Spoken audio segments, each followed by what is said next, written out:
Australian Prime Minister Anthony Albanese arrived in the U.S. last night for a meeting with President Trump today. The two are expected to discuss a number of issues, such as trade and tariffs, including a potential deal with Australia to supply the U.S. with critical minerals. They're also expected to discuss the AUKUS Pact, which is a partnership between the U.S., the U.K., and Australia. The pact supports a free and open Indo-Pacific. Congressman Michael McCall said the AUKUS Pact is a critical deterrent to the CCP's malign activities in the Indo-Pacific. And Australia is demanding answers from Beijing. A Chinese fighter jet released flares dangerously close to a Royal Australian Air Force plane over the South China Sea. Canberra says the flares came within striking distance of the aircraft, calling the maneuver unsafe and unprofessional. Australia's defense minister said the country formally raised the incident with China through both embassies, warning it posed a serious risk to the aircraft and crew. China's military accused Australia of intruding into airspace near the Paracel Islands, territories Beijing claims, and said it deployed forces to monitor and expel the plane. No injuries or damage were reported. This marks at least the third dangerous encounter in less than a year. Australia says it will continue lawful patrols in international airspace and expects China to operate safely under international law. And the U.S. and China will hold a new round of trade talks this weekend in Malaysia to prevent another tariff clash. President Trump called his proposed additional tariffs on Chinese goods unsustainable, speaking on Fox News. And I raised our tariffs to 100% on top of what they're already paying, which is far worse, far worse. We'll see what happens with China. They're always looking for an edge. You know, they ripped off our country for years. We're going to meet in a couple of weeks. We're going to meet in South Korea. Treasury Secretary Scott Bessent says he'll meet in Malaysia with Vice Premier He Lifeng of China to prevent a new round of tariffs. The two officials discussed trade in a video call today, agreeing to continue talks before the current tariff truce expires on November 10th. The meeting comes amid disputes over China's export restrictions on rare earth minerals. A top White House advisor expects the government shutdown to end this week. Here's National Economic Council Director Kevin Hassett speaking to reporters this morning.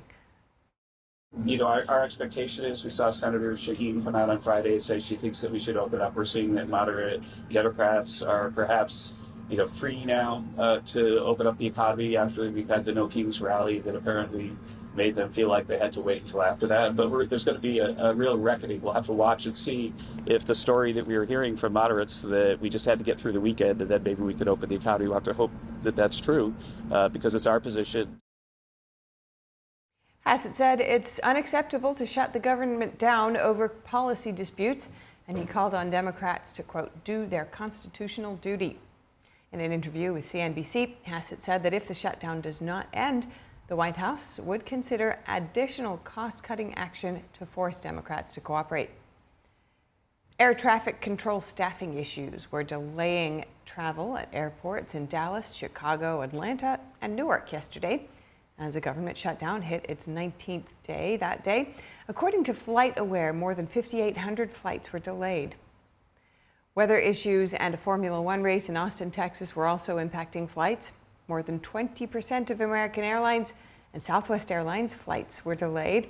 Some 13,000 air traffic controllers and about 50,000 TSA officers are working during the shutdown without pay.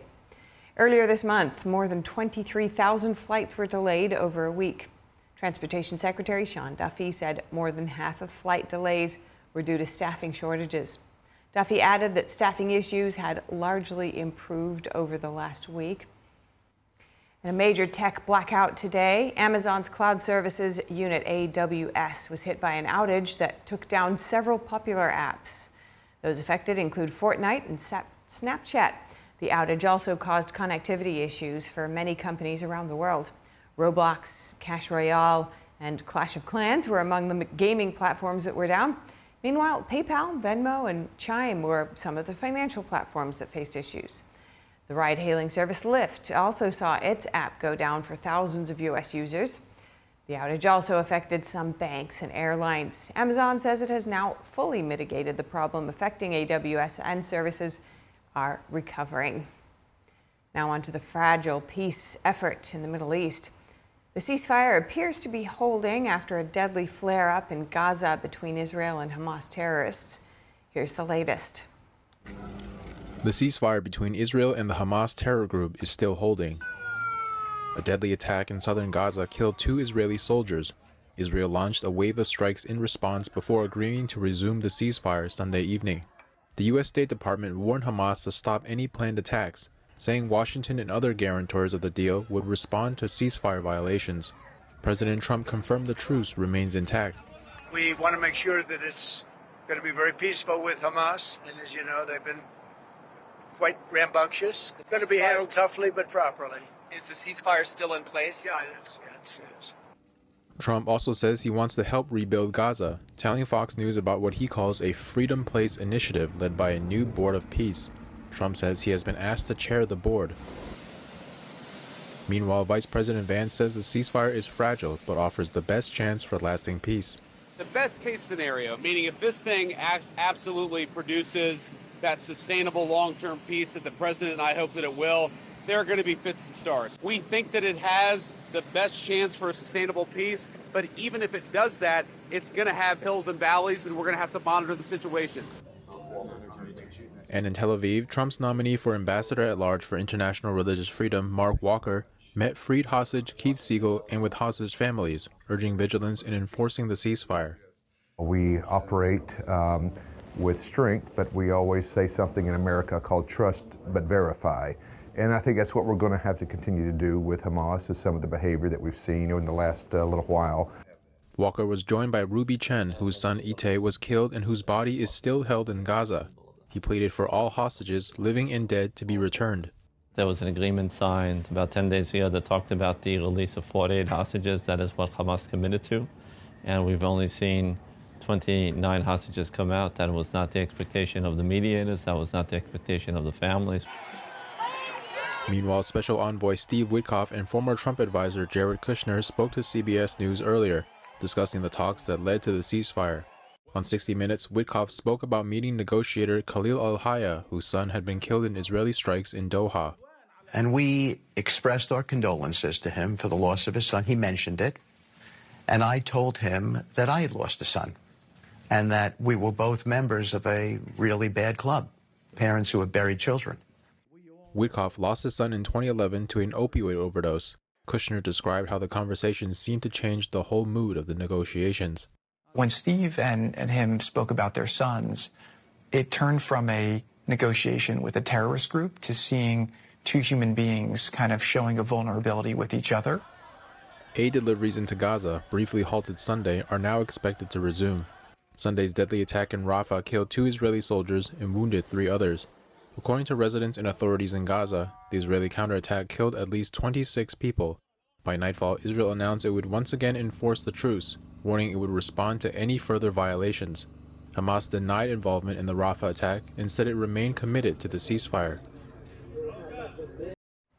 A U.S. Embassy spokesperson said Special Envoy Steve Witkoff and Trump's son-in-law Jared Kushner returned to Israel today. They're expected to meet members of Prime Minister Benjamin Netanyahu's government. And Israel today reopened one border crossing for aid. Vice President J.D. Vance will arrive in Israel tomorrow.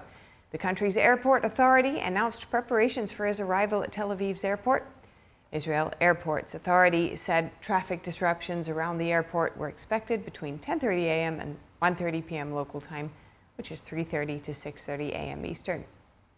Joining us to discuss the latest in the Israel-Hamas peace negotiations is Or Yisachar, Executive Director at the David Institute for Security Policy in Tel Aviv. Good to have you with us, Or. There was more fighting and Israeli strikes over the weekend. Do you think the ceasefire may be at risk?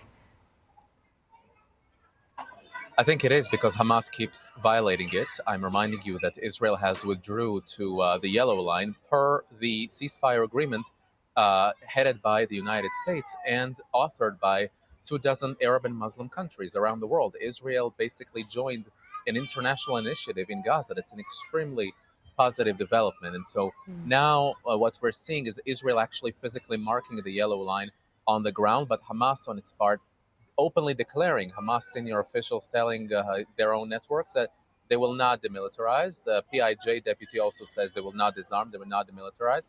And to be honest, there are mass executions right now in the Gaza Strip of so-called suspected collaborators. We all know back from Stalin's USSR to today, there's just excuses to terrorize the population. But the international community couldn't care less about Palestinians being killed in Gaza when it's not accidentally by Israeli forces, but by Hamas, so it seems. In such an instance where we see all of this kind of violence spreading and continuing throughout Gaza, what use can diplomatic negotiations have here? Look, I mean, Hamas should be disarmed one way or another, and President Trump said if he doesn't disarm, we will disarm it. When he was asked, he said, not with the United States, no boots on the ground, but he said basically Israel can do that. And previously, he also said that he will give Israel all the leverage and all the credit it needs in order to finish off Hamas. So diplomatically, to be honest, I don't see Hamas disarm willfully. And so that should be either a combined effort with Israel and other forces, or we find a way out of this mess. And what is Israel's current long-term vision for Gaza? Well, I can tell you what mine David Institute's vision is, which is a demilitarized and de-radicalized Gaza with no Hamas and no radical factions. The Palestinian Authority also cannot be part of the future of Gaza. What we proposed is a series of city-states or humanitarian islands where Palestinian civilians can live. There will be supplied humanitarian aid in various portions of the Gaza Strip without leaving it as one intact unit. And as well as encouraging Gazans who are willing to leave to temporarily relocate outside of Gaza to another location while Gaza is being rebuilt and reconstructed. In the end, Gaza cannot pose a security threat to Israel. All the international initiatives on a two-state solution and all these other patchworks ended up in October 7. And that cannot be the case. Israel cannot sacrifice its citizens on the altar of international paradigms. And so the ultimate goal here is for Gaza to be demilitarized and de-radicalized and sort of disperse the population into several blocks of major cities. All with an eye to long-term peace, but it looks like there may be more chaos along the way before we get there. Thank you so much, Or Yisachar. Good to speak with you. Thank you for having me. Authorities in France are investigating after the Louvre Museum in Paris was robbed. Thieves made off with several priceless jewels yesterday in what officials call a highly professional operation. Our international correspondent David Vivez reports from Paris. We might never see those jewels again. The sapphire necklace of Queen Marie-Amélie, the emerald necklace offered by Napoleon to his wife Marie-Louise, a priceless loss for the museum, according to the Interior Ministry. Authorities are still investigating on the robbery that occurred on Sunday 9:30 a.m. Here's what police and media reports say about how it happened. The thieves first secured the area with traffic cones before climbing up in a basket. Once they reached the first floor, they used an angle grinder to cut through a window and entered the Apollo Gallery. Their target was the museum's most valuable pieces, 2 display cases holding Napoleon's jewels and the jewels of the sovereigns. They smashed the cases and triggered an alarm. The entire operation lasted less than 4 minutes before the suspect escaped on a motorbike on this street. Investigators believe it was a highly professional hit, right here in one of the most guarded museums in the world. CNews TV released footage of the robbery taken inside the gallery, showing one man wearing a yellow jacket near a display. A yellow jacket was later found by police.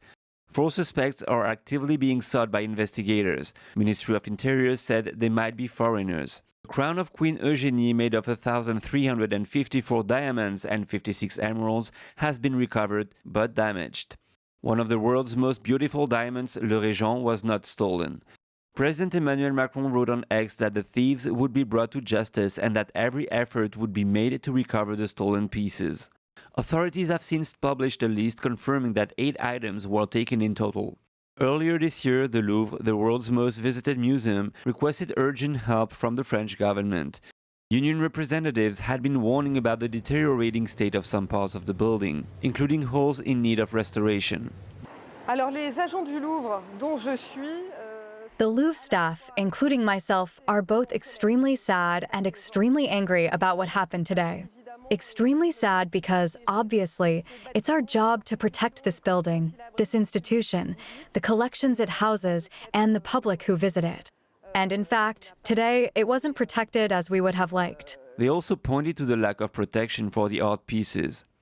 Alerts have been issued for months and months by all safety and security personnel.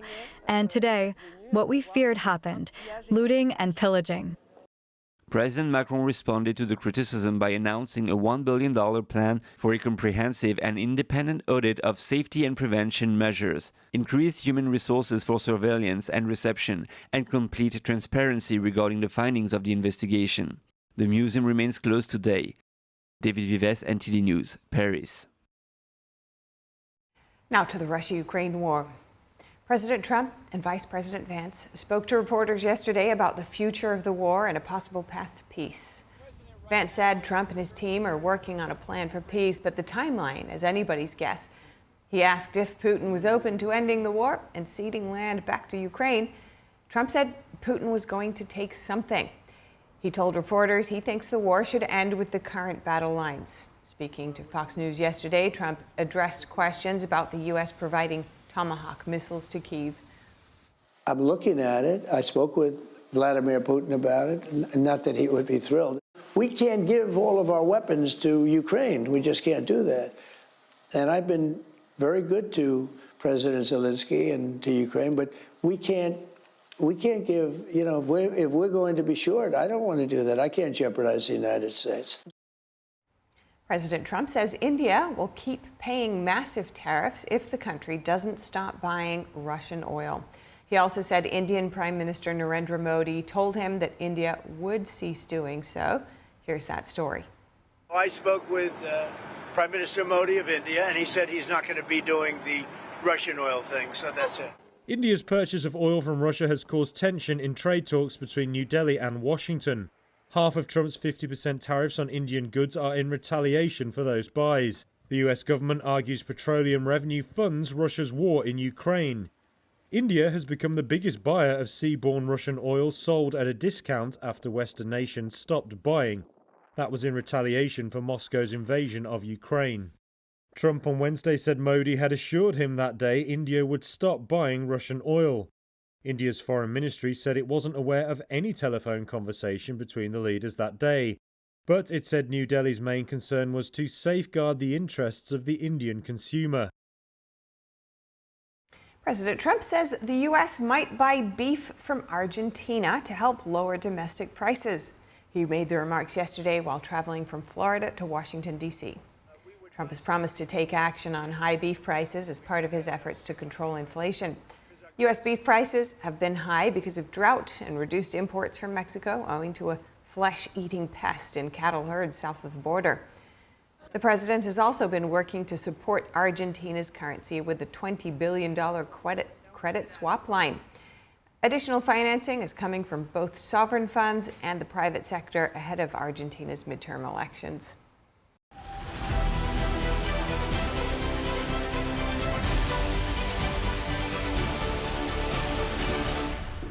I'm Stephanie Cox, and this is World Watch. European Union energy ministers backed a proposal today to phase out Russian oil and gas imports by January 2028. European Union energy ministers backed a proposal today to phase out that oil and gas. EU countries must negotiate the final rules with the European Parliament. The bloc is looking to reduce reliance on Russian energy to deprive Moscow of revenue to fund its war in Ukraine. Russia currently accounts for 12% of EU gas imports, down from 45% before its 2022 invasion. Hungary, France, and Belgium are among the countries still receiving Russian gas. And the Kremlin says Russia is prepared to expand cooperation with Iran. This summer, Russia condemned U.S. and Israeli strikes on Iranian nuclear sites. Kremlin spokesperson said European countries were putting excessive pressure on Iran over its nuclear program. An envoy for President Putin is set to meet with a top Iranian official today. Russia and Iran signed a strategic partnership agreement in January without a mutual defense clause. Moscow says it legally supplies Tehran with military equipment. Iran has provided Russia with drones to use in its war in Ukraine. And the Iranian regime rejects an offer from President Trump for renewed talks. The Iranian leader also denies the assertion that the United States destroyed Iran's nuclear capabilities during the 12-day war. Self-described Supreme Leader Ayatollah Ali Khamenei suggests that the U.S. did not eliminate Iran's nuclear capabilities. According to the Ayatollah, Iran's nuclear program does not hurt the United States, suggesting it should be allowed. And the leader of Japan's ruling Liberal Democratic Party is poised to become the next prime minister. The opposition, Japan Innovation Party, said it would back Sanae Takaichi in forming a new government. The coalition deal is set to be finalized today in Tokyo. The head of the Japan Innovation Party will meet with Takaichi in the Japanese capital. The agreement would give the two parties a combined 231 seats in Japan's lower house. That's just 2 seats short of an outright majority, but enough pressure to ensure that Takaichi wins a parliamentary vote tomorrow.